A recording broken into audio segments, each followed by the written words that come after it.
दूसरे भाषा में कह सकते हैं हम लोग, हिंदी में उसको घात बोलते हैं, तो पावर शब्द भी यूज करते हैं। तो हम लोग कह सकते हैं कि यह इंडाइसेस जो है वो इंडेक्स या फिर पावर का प्लूरल फॉर्म है। तो पावर होता क्या है, तो इसके लिए हम लोग एक चीज समझेंगे। जैसे कि एक नंबर है a इंटू ए इंटू ए, यहां पर a जो है वह 1 2 3 बार गुना किया गया, तो इसको हम लोग लिख सकते हैं a की पावर 3, है ना। उसी प्रकार a into A into A into यह जो है गया n टर्म तक, तो यहां पर हम लोग लिख सकते हैं a दी पावर n। यहां n कैसे आया, तो n जो है वो कैसे आया उसके लिए यहां समझने का कोशिश करेंगे, क्योंकि यहां a जो है 1 2 3 बार गुना है, तो 3 बार गुना है तो पावर में कितना आ गया, 3 आ गया। लेकिन यहां पर a कितनी बार गुना है, n बार गुना है, तो n बार गुना है इसलिए यहां पर पावर जो है n आ जाएगा, ठीक है। तो इसी को हम लोग बोलते हैं पावर, ठीक है, इसी को बोलते हैं पावर। इसमें तो किसी को कोई दिक्कत नहीं होनी चाहिए, है ना। तो ये बहुत ही सिंपल सा बेसिक सा चीज है। चलिए, तो आगे हम लोग यहाँ अब सबसे इंपॉर्टेंट सवाल हमारे लिए है कि यहाँ पर पूरे इस टर्म में या फिर इस टर्म में इंडाइसेस क्या है। इंडेक्स तो चलिए n है, पावर तो यहाँ 3 है, यहाँ n है, लेकिन इंडाइसेस क्या है, तो इंडाइसेस जो है ये टोटल पूरा का पूरा टर्म हम लोग इंडाइसेस कहेंगे। तो इंडाइसेस होने के लिए एक कंडीशन होना चाहिए, ठीक है। क्या कंडीशन होना चाहिए, तो सबसे पहले इसमें जान लेंगे कि इसमें ए क्या है, ए मेरा जो है वो बेस है, आधार है ना। और एन क्या है, तो एन मेरा क्या है, एन मेरा जो है आपका इंडेक्स कह सकते हैं इसको, है ना, पावर कह सकते हैं इसको, है ना। और क्या कह सकते हैं, तो इन दोनों के अलावा हम लोग n को कह सकते हैं यहाँ पर कि एक्सपोनेंट ऑफ पावर, बिल्कुल आसान। यहाँ इसको हम लोग जो है एक्सपोनेंट ऑफ पावर भी कह सकते हैं। तो समझ में तो आ गया कि चलिए ए बेस होता है, आधार कुछ भी हो सकता है, 2 3 4 5 6 7 कुछ भी। यहाँ n क्या हो सकता है, तो n पावर कुछ भी हो सकता है। लेकिन मन में सवाल आता है कि बेस में तो समझ में आता है कि 2 3 4 5 हो सकता है, लेकिन पावर में क्या हो सकता है। तो पावर इंडाइसेस होने के लिए बस इतना ध्यान रखना है आपको कि बेस यानी a ये जो है सिंपली सा कुछ भी इंटीजर हो सकता है। इंटीजर मतलब क्या होता है, तो इंटीजर्स मतलब होता है पूर्णांक, बिल्कुल सही। तो आप कह सकते हैं कि a बराबर क्या, इंटीजर्स, लेकिन n बराबर क्या। तो n के बारे में अब हम लोग को सोचना होगा, जानना होगा, देखना होगा कि n क्या है। तो n जो यहां पर है वो आपका रियल नंबर कहलाता है। रियल नंबर के बारे में हम लोग जानते हैं वास्तविक संख्या, है ना। रियल नंबर क्या होता है, कोई भी दुनिया का कोई भी संख्या को हम लोग रियल नंबर कह सकते हैं। तो बस इतना ही कंसेप्ट में ध्यान रखना है कि आपका यह जो पूरा कोई भी नंबर हो उस पर कुछ भी घात हो तो वह पूरा टर्म जो है वो इंडाइसेस कहलाएगा। लेकिन ध्यान बस इतना रखना है कि जो भी घात है, जो भी पावर है, वो मेरा क्या होना चाहिए, रियल नंबर, है ना। तो यहां पर बस इतना ही आपको ध्यान रखना है, ठीक है। लेकिन एक चीज और ध्यान रखना है कि इंटीजर्स जब भी रखेंगे तो इंटीजर्स में पॉजिटिव इंटीजर होना चाहिए, बस, ठीक है। चलिए, अब हम लोग एज ए एग्जाम्पल के साथ देखने का कोशिश करते हैं, है ना। तो एग्जाम्पल देखेंगे, तो यहां पर हम लोग देखते हैं कि जैसे कि एक संख्या है 3 दी पावर कितना 5, ये मेरा हो सकता है इंडाइसेस, बिल्कुल। यहाँ बेस कितना है 3 है, पावर कितना है 5 है, ठीक है। तो आपका यही इंडाइसेस है। आगे आने वाले क्लासेस में, आगे आने वाले टाइम में हम आपको इससे रिलेटेड क्वेश्चंस भी बताएंगे, ठीक है। तो अब हम लोग सर्ट्स के बारे में जानते हैं कि सर्ट्स क्या होता है, ठीक है। चलिए, ओके,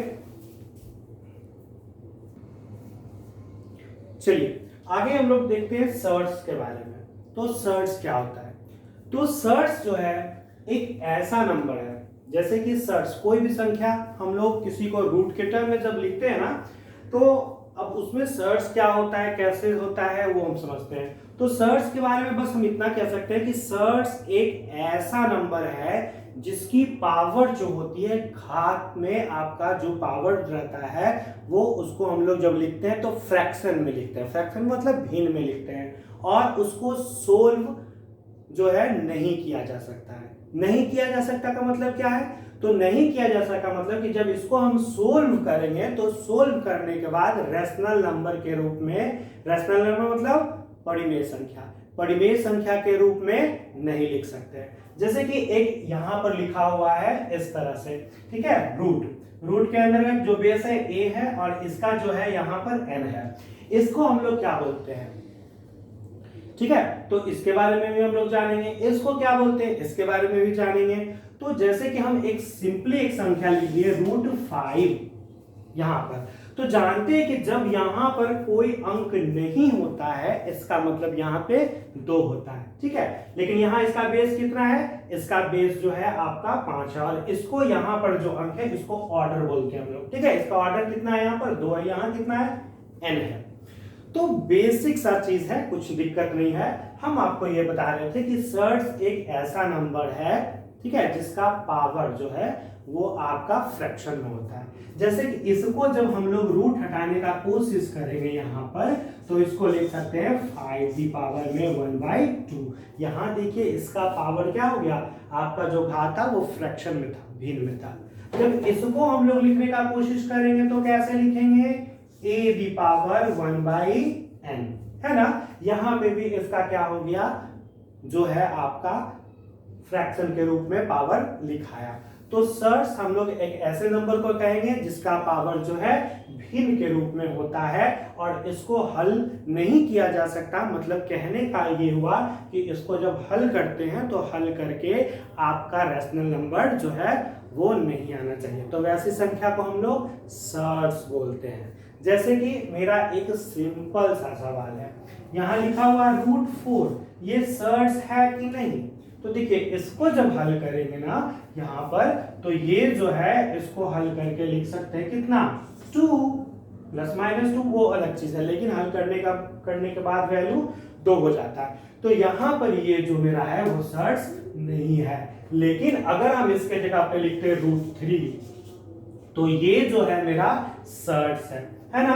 यहाँ क्योंकि यहाँ पर जब इसका पावर 1/2 आ जाएगा, क्यों, क्योंकि कोई भी डिजिट हो उसका यहाँ घात अगर कुछ नहीं दिया हुआ हो तो यहाँ हम मान सकते हैं कि 1 होगा, ठीक है, और यहाँ आपका ऑर्डर कुछ नहीं दिया हुआ हो तो यहाँ 2 होगा, ठीक है। जैसे कि आपका एक अंक है यहाँ लिखा हुआ √5, और यहाँ पे है 3, और यहाँ पे है 4।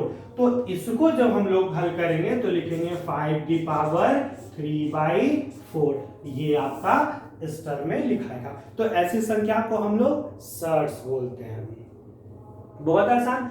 तो अब हम लोग बेसिक डिफरेंस जो है घातांक और करनी के बारे में वो सीख लिए कि इंडाइसेस का पावर जो रहेगा वो निश्चित तौर पर आपका ध्यान रखना है कि इंडाइसेस में कोई प्रॉब्लम नहीं है, उसका पावर जो है वो रियल नंबर होगा, और यहाँ पर जो है इसका पावर फ्रैक्शन के रूप में होगा जनरली।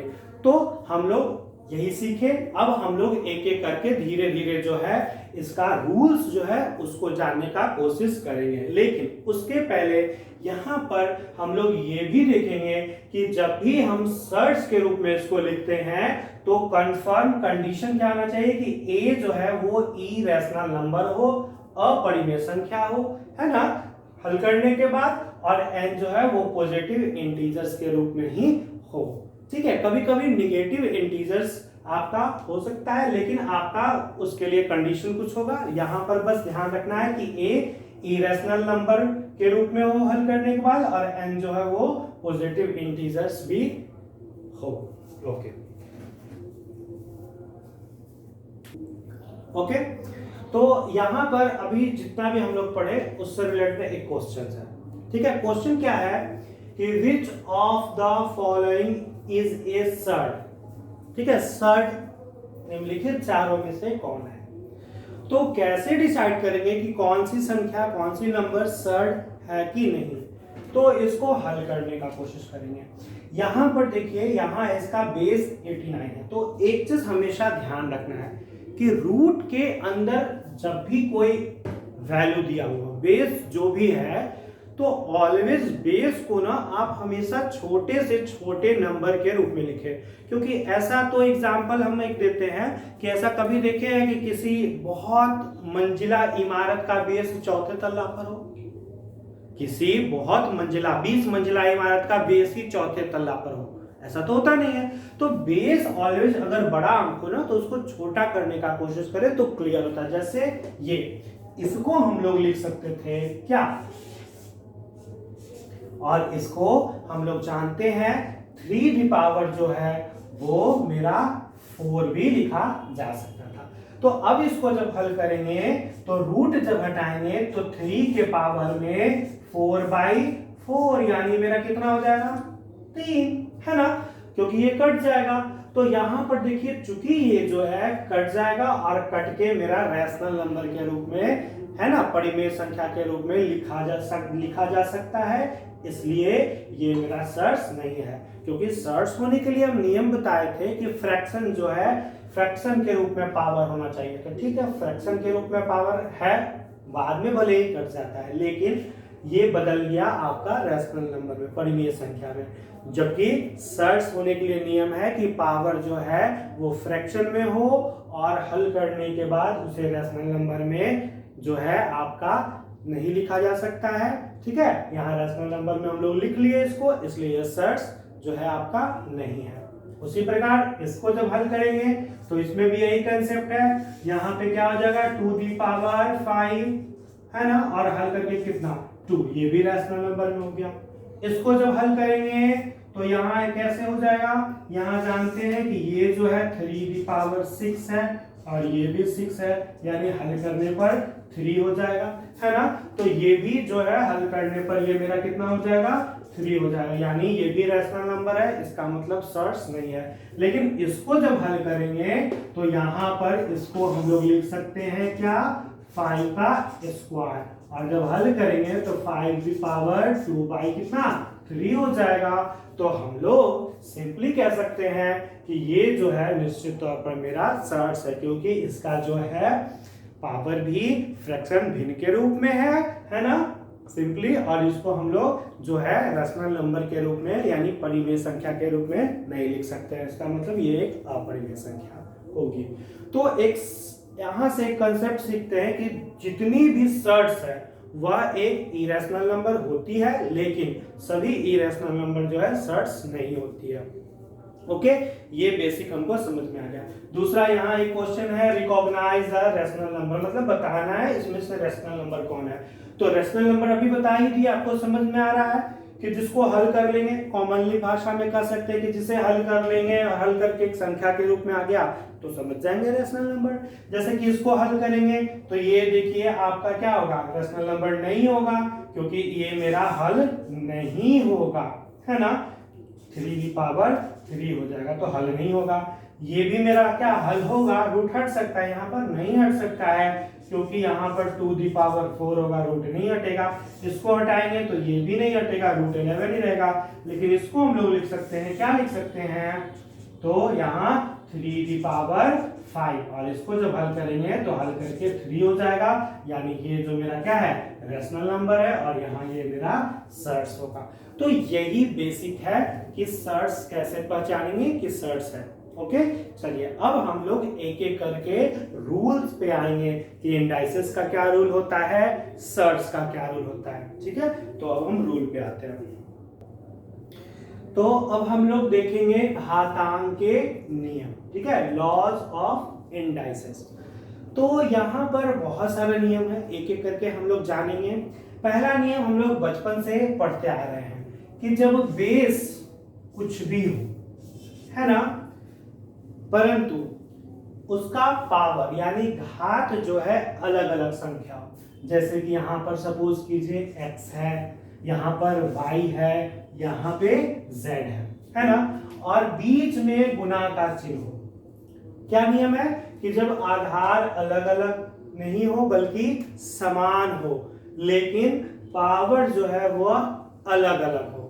क्या नियम है कि आधार समान हो, पावर अलग अलग हो, बीच में गुना का चिन्ह होना चाहिए। ये बहुत ही इंपॉर्टेंट है। ऐसा नहीं कि यहाँ पे जोड़ का भी चिन्ह रहेगा तभी ये रूल फॉलो करेगा, नहीं, बीच में ऑलवेज गुना का चिन्ह हो तो क्या होता है कि पावर मेरा जुड़ जाता है। परंतु ध्यान रखना है कि तीनों का अब कॉमन बेस क्या रहेगा, ए ही हो जाएगा और पावर यहां पर जुड़ जाएगा, x plus y plus z हो जाएगा। जैसे कि फिर से समझने का कोशिश करते हैं कि सपोज करें यहां आधार a है ना, यहां भी a है, यहां भी a है, बीच में गुना का चिन्ह है, ठीक है। आधार अलग अलग नहीं है बल्कि समान है, पावर मेरा डिफरेंट हो, जैसे कि यहाँ पर 2, यहाँ पर 3, यहाँ पर 4, यहाँ पर 5, तो अब सबका कॉमन बेस क्या हो जाएगा, a हो जाएगा और पावर मेरा जुड़ जाएगा। तो 2 प्लस 3 प्लस 4 प्लस 5 यहाँ लिख सकते हैं 2 प्लस 3 प्लस 4 प्लस 5, यानी कि a की पावर 5 4 9 और 9 5 कितना 14, ये मेरा आंसर हो जाएगा। सिंपल सा एग्जांपल हम लोग लेते हैं फिर से, जैसे 2 के पावर में 3 इंटू 2 के पावर में 5 इंटू 2 के पावर में 6 हो, तो अब जब इसको हल करेंगे तो सबका बेस 2 हो जाएगा और पावर जुड़ जाएगा, 5 3 8, 8 से कितना 14, ये मेरा आंसर हो जाएगा। तो रूल यही है। एक चीज का और ध्यान रखिएगा कि जब भी हम रुकते हैं लास्ट में तो आप लोग पॉज बटन को दबा करके नोट डाउन कर ले, ठीक है। हम वीडियो में कंटिन्यू होते रहेंगे, आप ही खुद जब जिसको नोट करना हो, आपको लगे कि ये चीज नोट करना है तो पॉज बटन दबाकर उसको नोट डाउन कर ले। ओके, दूसरा नियम हम लोग देखते हैं। दूसरा नियम कहता है कि जब आधार कुछ भी हो, लेकिन दोनों 2 अंक हो 3 अंक हो, डजेंट मैटर, आधार आपका समान हो, बीच में जो है वो भागा का चिन्ह हो और पावर जो है अलग अलग हो। क्या नियम कहता है कि आधार समान हो, बीच में भागा का चिन्ह हो और पावर अलग अलग हो, ठीक है। तो कुछ कंडीशन भी बनता है। यहां पर हम मान लेते हैं कि x is greater than y है, मतलब x का जो भी मान है वो y से बड़ा हो, तो क्या होता है कि जब आधार समान हो, बीच में भागा का चिन्ह हो, तो पावर घटता है। कहने का मतलब अब a भी पावर में x माइनस वाई हो जाएगा।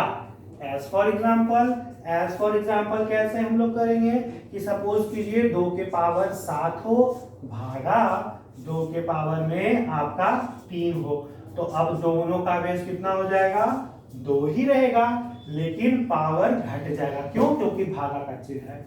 अगर यहाँ घटाव का चिन्ह रहे, जोड़ का चिन्ह रहे, तब यह नियम फॉलो नहीं होगा। तो यहाँ पर 7 माइनस 3 यानी 2 दी पावर 4, इतना भी आंसर हो सकता है, या आप में से कोई ऐसे भी लिख सकते हैं कि 2 के पावर में 4 मेरा 16, ये भी आंसर हो सकता है, ये भी आंसर हो सकता है। तो अभी हम लोग इतना को ही आंसर मान के चले, ठीक है। एज फॉर एग्जाम्पल यहाँ रहेगा 3 दी पावर यहाँ पर 25 भागा 3 दी पावर 10, अब दोनों का बेस कितना हो जाएगा 3, और पावर 25 में से 10 जो है चला जाएगा, घट जाएगा, तो 25 में से 10 गया, हम डायरेक्ट भी लिख सकते हैं, है ना, बस समझाने के लिए इतना लिखे।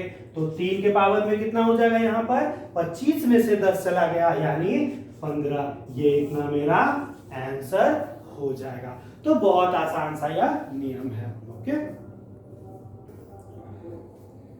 इसी नियम को कभी कभी क्या होता है कि जब बेस मेरा यहाँ पर कुछ भी नहीं बल्कि समान हो, बीच में भागा का चिन्ह हो और पावर मेरा अलग अलग डिफरेंट हो, लेकिन कंडीशन क्या होता है कि यहाँ पर x is less than y, ठीक है, x का मान जो है वो y से कम होता है।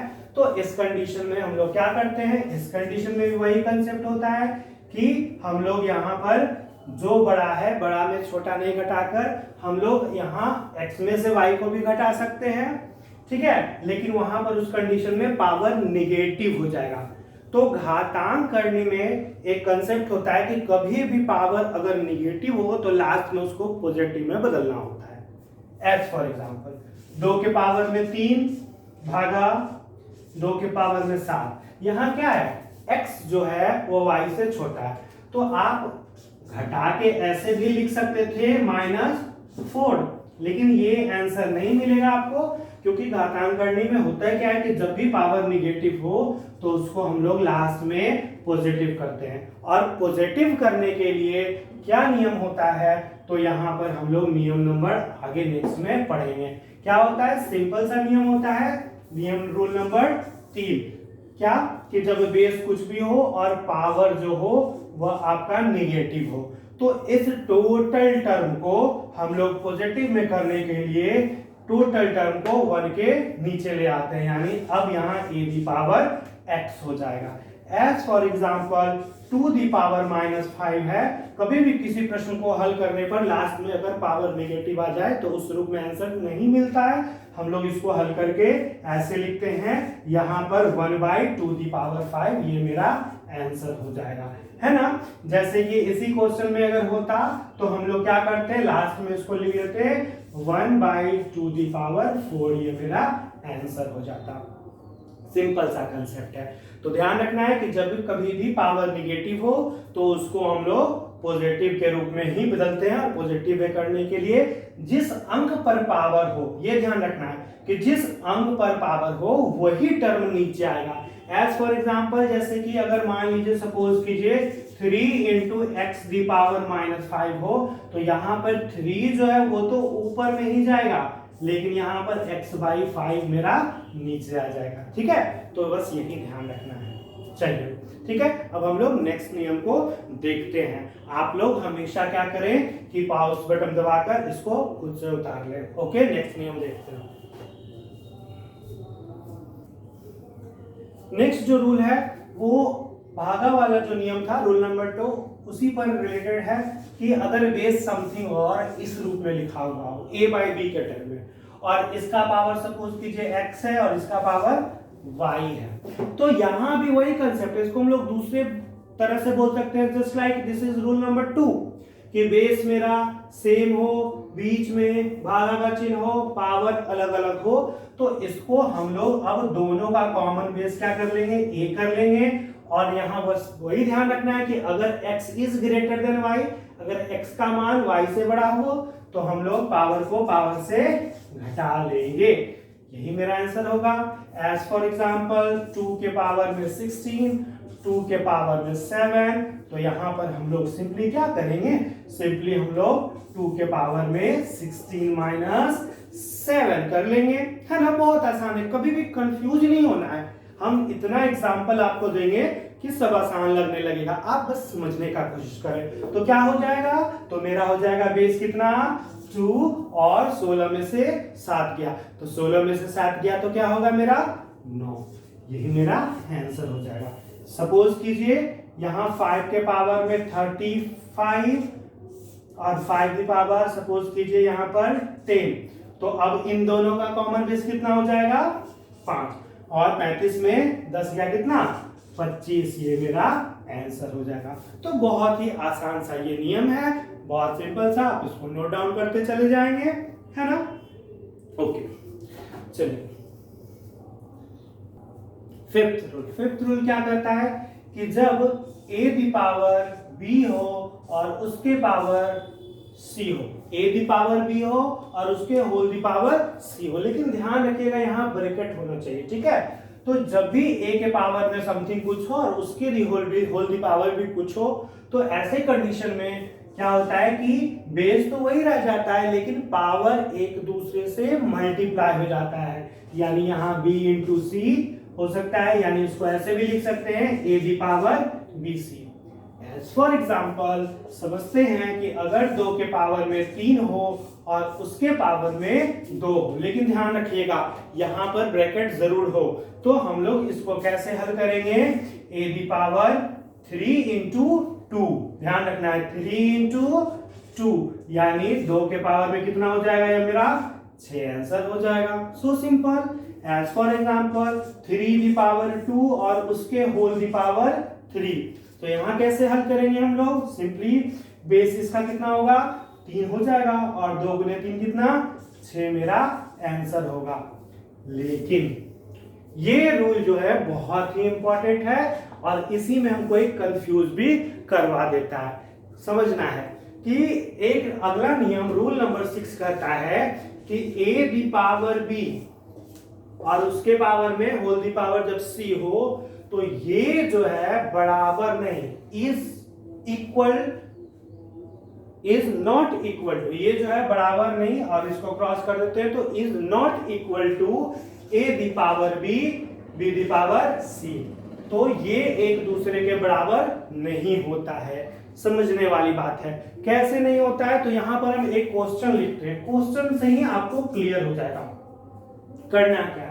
यहां पर अगर इसका सेम क्वेश्चन लिखते हैं कि चलिए यही क्वेश्चन होता, लेकिन बस पावर जो है यहां पर a दी पावर b तो ठीक है, b दी पावर c है, लेकिन ब्रैकेट बस नहीं होता, दोनों में बस इतना ही का डिफरेंस है। ठीक है, यहां पर ब्रैकेट नहीं है। तो इसको हल करने के लिए हम लोग पहले भूल जाएंगे कि समथिंग यहां पर कुछ बेस है। ठीक है, तो एक क्वेश्चन कैसे लेते हैं? क्वेश्चन सपोज कीजिए इस रूप में ले लेते हैं, दोनों में बस इतना ही का अंतर है, एक जगह ब्रैकेट है और एक जगह ब्रैकेट यहां पर नहीं है। तो कैसे हल करेंगे? तो बहुत सिंपल सा क्वेश्चन है। जब भी ऐसा प्रश्न हो और ब्रैकेट नहीं रहेगा तो उसको हल करने के लिए हम लोग क्या करेंगे? पहले बेस को भूल जाएंगे और यहां पर आप समझेंगे कि a के पावर में ही b है केवल, तो 3 का स्क्वायर कितना होता है? तो 3 का स्क्वायर 9। तो अब जो यहां पर b दी पावर c है, यानी b के पावर में जो समथिंग है 3 का स्क्वायर यानी 9, वही इस अंक का बेस हो जाएगा। और इधर हल करेंगे तो कैसे होगा? तो b इंटू c हो जाएगा, यानी 3 दूनी 6। अब इसको हल करना है, अगर याद हो कि कितना वैल्यू होता है तो ठीक, नहीं तो हम लोग कॉमन भी ले सकते हैं। कैसे कॉमन लेंगे? तो 2 के पावर में 6, ये समझिएगा आगे काम आएगा। यहां जब भी कॉमन कुछ भी हम 2 दी पावर 6 लिए, आपका मन होता कि हम 2 दी पावर 5 लें तो वो भी ले सकते थे। किन्हीं का मन होता कि 2 की पावर में हम 9 लें तो वो भी ले सकते हैं। ध्यान क्या रखना है कि जो भी कॉमन लिए, ठीक है, अब जहां से शुरुआत करना है वो जो पावर है इस पावर से कितना ज्यादा है, तो यहां से कितना ज्यादा है? 3, तो यहां पर हो जाएगा 2 दी पावर में 3। सपोज कीजिए यहां 9 नहीं होता बल्कि 2 दी पावर 8 होता, तो 2 के पावर में 6 लिए तो 8 6 से कितना ज्यादा? 2 ज्यादा, तो 2 के पावर में 2 लिखते हैं यहां पर। ठीक है, आगे टोटल का टोटल हम कॉमन लिए थे इसलिए -1। अब इसको हल करेंगे, 2 के पावर में 6 हम सभी जानते हैं कि 64 होता है, और 2 के पावर में 3 कितना? क्यूब कितना? 8 में 1 जाएगा कितना? तो 8 में से 1 चला गया कितना? 7। अब इसी को तो मल्टीप्लाई करना है, सिंपल सा कंसेप्ट है ना, इसको मल्टीप्लाई कर लेंगे यहाँ पर, है ना। तो यहाँ पर 8 और आपका 4 4 8, ये मेरा क्या हो जाएगा? आंसर हो जाएगा।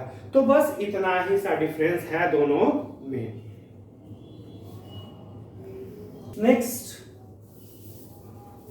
नेक्स्ट मेरा जो लॉ है वो 7 नंबर है। वो कहता क्या है? वो कहता है सिंपल सा कि जब बेस में कोई भी कुछ भी बेस हो, यहां हम बेस को ही फैक्टर के रूप में लिखेंगे। ठीक है, यहाँ ए बी के रूप में लिख दिए और कहता है कि उसके पावर में कुछ भी हो, सपोज मान लेते हैं यहाँ पावर x है, तो बेस मल्टीपल के रूप में हो, फैक्टर के रूप में हो। As for example base suppose कीजिए 12 भी हो, तो आप इसको फैक्टर के रूप में लिख सकते हैं ना। हमेशा देखिए जब भी फैक्टर के रूप में तोड़ते हैं तो इसको सहअभाज्य संख्या के रूप में तोड़ते हैं, मतलब वैसे पेयर के रूप में हम लोग फैक्टर बनाते हैं जिनका HCF ऑलवेज 1 आना चाहिए, है ना। जैसे कि हम लिखने का तो इसको 2 और 6 भी लिख सकते थे कि 2 और 6 को मल्टीप्लाई करने पर 12 आए, लेकिन हमेशा इन दोनों का आप निकालिएगा HCF मौसा तो 1 नहीं आएगा। तो वैसे ही फैक्टर के रूप में लिखें कि जिनका जो है मौसा 1 आए। हालांकि ऐसे प्रश्नों में डिपेंड करता है कि आपका नीचे में कौन सा अंक है, क्योंकि ये रूल जनरली सिंप्लीफिकेशन में यूजफुल होता है, तो काटने के लिए उपयोग होता है। तो किसी रूप में भी अगर नीचे में जो अंक हो उसी रूप में भी लिखा जा सकता है। इसको 2 into 2 भी लिख सकते थे 4 को। खैर एनीवे, तो हम लोग अभी सीख क्या रहे हैं कि बेस में कुछ भी हो और उसके पावर में समथिंग हो। तो यहाँ बेस फैक्टर के रूप में है, तो इसको हम लोग ऐसे भी लिख सकते हैं a दी पावर भी x इंटू, क्योंकि यहाँ गुना का चिन्ह है, और यहाँ b के पावर में भी x। एज फॉर एग्जाम्पल हम क्या बता रहे थे कि सपोज कीजिए यहाँ 12 के पावर में अगर यहाँ पर 5 हो, तो यहाँ 12 को 3 into 4 भी लिख सकते हैं, और यहाँ अब दोनों के पावर में 5 होगा, यानी हम 3 के पावर में भी 5 लिख सकते हैं और 4 के पावर में भी 5 कर सकते हैं। ऐसा इसलिए किया जाता है कि सपोज कीजिए यहाँ एक क्वेश्चन हम दे देते हैं, सेम क्वेश्चन को, है ना, कि अगर ऊपर में रहे 12 है ना, 12 है और उसके पावर में 5 है और नीचे में रहे 3 की पावर 5, तो इसको फैक्टर के रूप में पहले बदल लेंगे। 3 into 4 दोनों के पावर में कितना हो जाएगा, तो दोनों के पावर में 5 और नीचे में 3 की पावर 5 था। तो फायदा मेरा क्या हुआ कि ऊपर में अब अलग अलग 3 की पावर 5 और 4 की पावर 5 और नीचे में 3 की पावर 5 हो गया, तो ये दोनों सेम सेम हम क्या हो जाएगा, कैंसिल हो जाएगा। तो मेरा आंसर 4 की पावर 5 यही आंसर होगा। तो ये रूल का यूज ऐसे ही हम लोग करते हैं। ठीक है, आप लोग हमेशा इसको जब भी उतारना हो पॉज करके उतार ले, और कोई भी नियम ऐसा कुछ नहीं होता है, आप किसी भी नियम को एक बार दो बार देखेंगे तो समझ में आ जाएगा। ठीक है, कोशिश करने वालों की कभी हार नहीं होती, यही कंसेप्ट आपको सीखना है कि दुनिया में ऐसा कोई कार्य ही नहीं है कि जहां पे हम कोशिश करेंगे और सफल नहीं होंगे। और अभी बिल्कुल नहीं हड़बड़ाना है, आगे हम ऐसे बहुत सारा क्वेश्चंस आएंगे, हम इतना प्रश्न देखेंगे, 25-30 प्रश्न इस पर देखेंगे, तो जिससे मेरा सारा रूल आसान हो जाएगा। बस आपको एक एक रूल याद रखना है और अच्छे से याद रखना है। उसके लिए आप खुद से बाद में प्रैक्टिस करें, अपने नोट कॉपी पे लिख कर देखें कि हाँ ये रूल हमको याद है कि नहीं। चलिए ठीक है, तो नेक्स्ट नियम पे हम लोग आते हैं। ओके, हम लोग नेक्स्ट नियम देखते हैं, rule number 8। Same rule number 7 का रिवर्स हम लोग लेंगे। जैसे कि हम लोग कह सकते हैं कि दो अलग अलग बेस है, बीच में मल्टीपल का चिन्ह है और पावर कुछ भी अलग अलग हो, जैसे यहाँ x हो, यहाँ आपका यहाँ भी x हो। ध्यान रखना है कि बेस जो है वो क्या है, बेस जो है वो क्या है, अलग अलग हो। रूल नंबर 1 में क्या होता था कि बेस समान होता था, है ना, और पावर डिफरेंट होता था, बीच में गुना का चिन्ह होता था। जैसे कि रूल नंबर 1 कहता था 2 the power 7 2 the power 5, base समान हो, बीच में गुना का चिन्ह हो, तो वहां पे रूल नंबर 1 में पावर जुड़ जाता था। लेकिन हम लोग को यहाँ पे ध्यान ये रखना है कि हम लोग को ये रूल नहीं लेके चलना है। रूल नंबर 8 क्या कहता है, कहता है कि बेस अलग अलग हो, पावर समान हो, बीच में गुना का चिन्ह हो। तो अब हम लोग क्या करेंगे, इसको दोनों बेस को ही गुना कर लेंगे, यानी अब मेरा बेस हो जाएगा AB और दोनों के पावर में x, यानी रूल नंबर 7 का उल्टा रिवर्स। ठीक है, तो जैसे कि as for example 3 the power 5 into 4 the power 5, अब इसको कैसे हल करेंगे, तो बेस को ही गुना कर लेंगे, है ना। तो 3 चौक कितना हो जाएगा, 3 चौक 12 और दोनों के पावर में 5 हो जाएगा। As for example 4 the power 3 5 the power 3। अब देखिए यहाँ दोनों का बेस क्या है, दोनों का बेस अलग अलग है, बीच में गुना का चिन्ह है, पावर समान है, समान होना चाहिए पावर, इस चीज का ध्यान रखेंगे आप, है ना। तो अब 20 और दोनों के पावर में 3, ये मेरा आंसर हो जाएगा। तो यही सिंपल सा रूल है। ठीक है, तो डरना नहीं है, हड़बड़ाना नहीं है, बहुत ही आसान सा सारा रूल है, हम लोग आसानी से इसको सीखेंगे। चलिए हम लोग नेक्स्ट रूल पे आते हैं। ओके, हम लोग नेक्स्ट नियम रूल नंबर 9 पे आते हैं। बहुत सिंपल सा रूल है।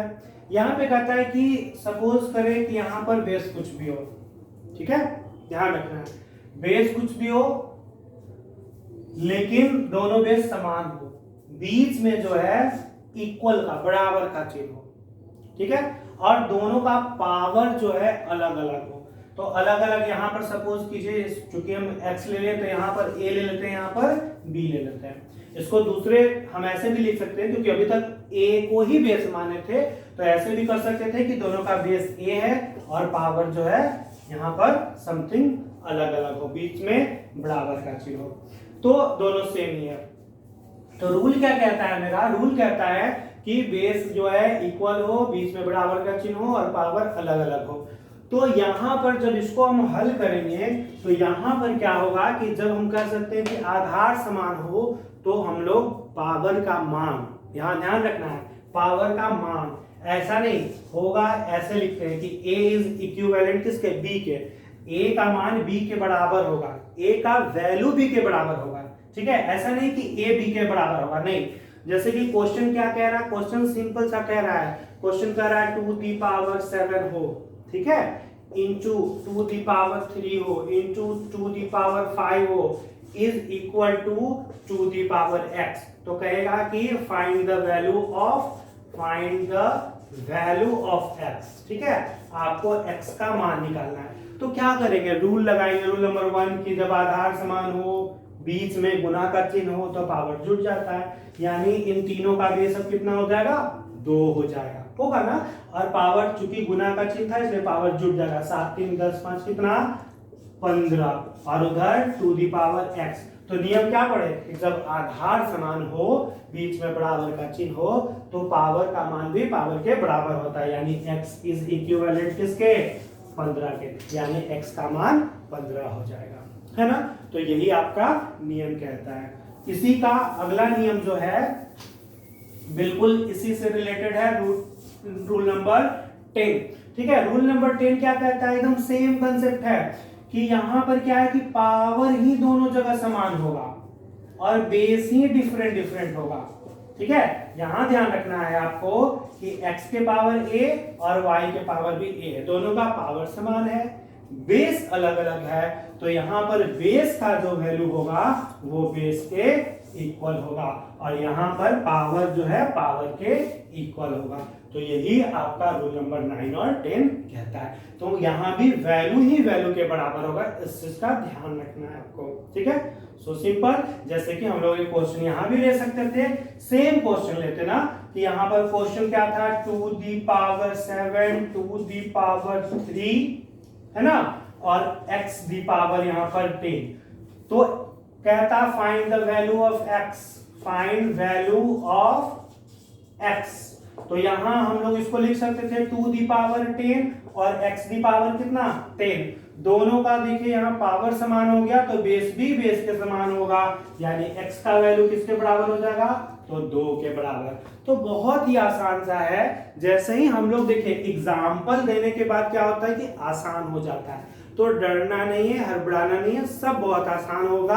आगे बहुत सारा क्वेश्चन आएंगे, आप लोग को जब भी लिखना हो तो पॉज बटन दबा के उतार ले, हम आपके साथ हैं, कहीं से आपको प्रॉब्लम नहीं होगी।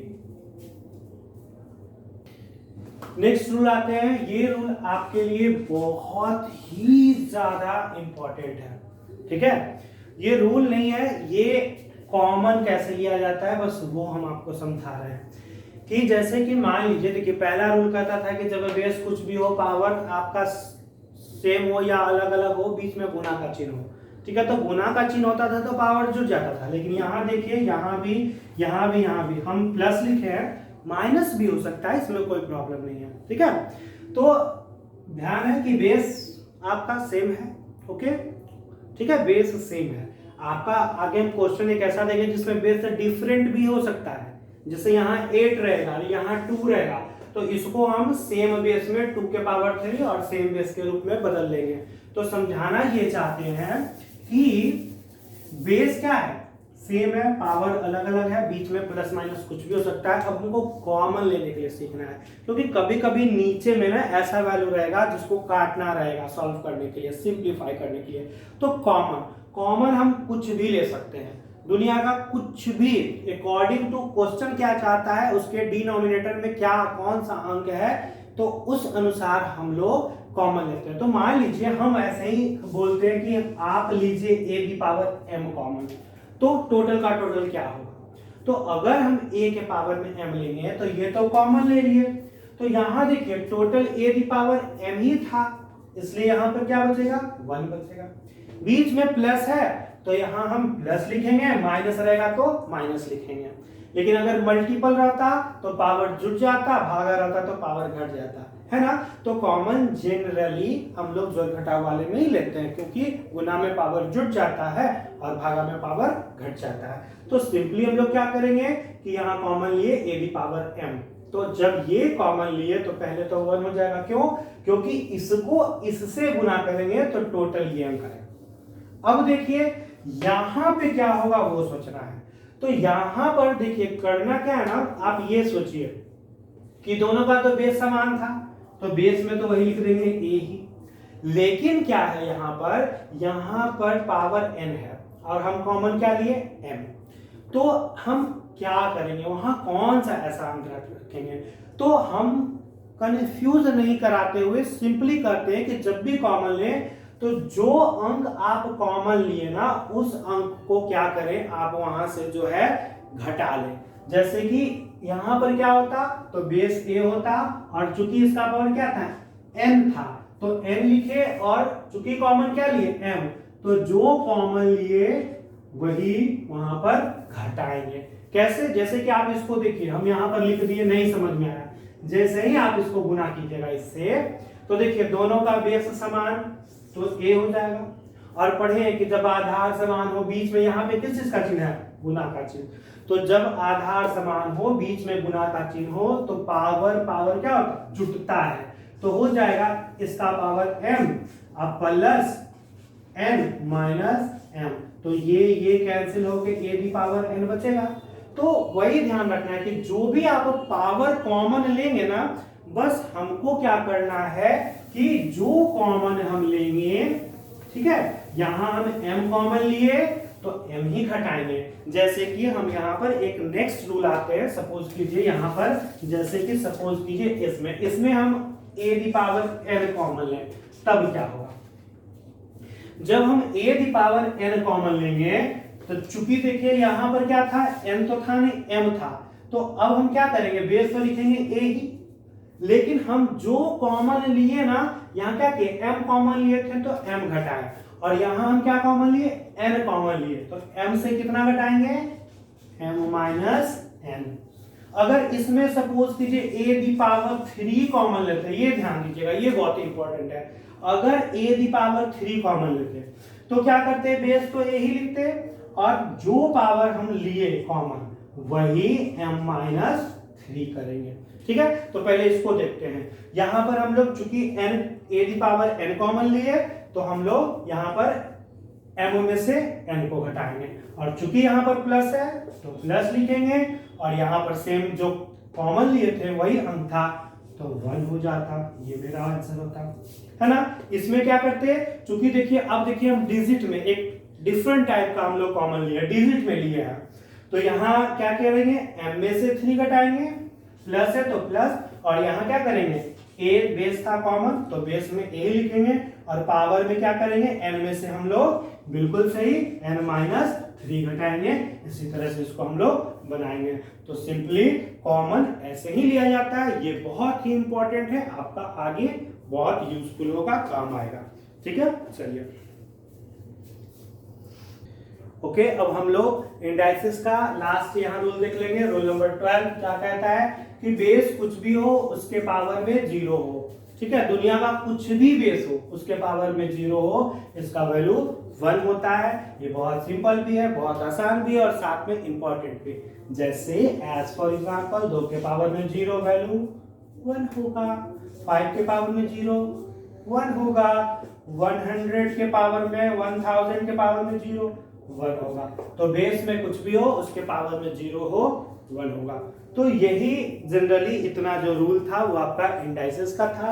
अब हम इसके बाद एक एक करके कुछ नियम सर्ट्स का है उसको भी जान लेंगे, उसको भी देखेंगे, उसके बाद फिर हम लोग एक्सरसाइज कराएंगे। ओके, तो जल्दी से उसको नोट डाउन कर ले, और हमेशा ध्यान रखें कि कहीं